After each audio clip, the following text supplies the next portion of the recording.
নমস্কার।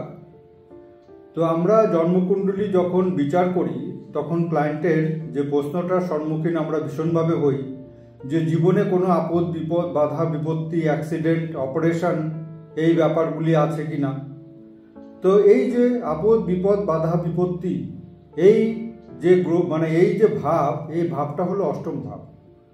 তো অষ্টম ভাবের সাথে যদি মঙ্গলের কানেকশন তৈরি হয় তাহলে মানুষের জীবনে অ্যাক্সিডেন্ট আসে, এবং অষ্টম ভাবের সাথে ষষ্ঠ ভাবের সাথে যুক্ত হয়ে যদি মঙ্গলের কানেকশন তৈরি হয় এবং লগ্নের যদি কানেকশন তৈরি হয় তাহলে দেখা যায় যে সেই মানুষটার জীবনে রোগের কারণবশত অপারেশন হয়েছে।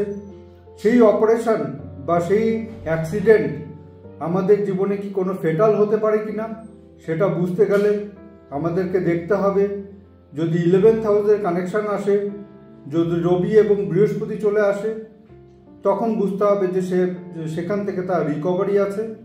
কিন্তু এই কম্বিনেশনের সাথে যদি 12th হাউস এবং তার সাথে সাথে মঙ্গল শনি রাহু কেতু এই নেগেটিভ প্ল্যানেটের কানেকশন চলে আসে তখন বুঝতে হবে যে সেখান থেকে তাদের ভীষণভাবে ফেটাল, এবং সেই ফেটালটা কতদূর যেতে পারে সেটা বোঝা খুব মুশকিল।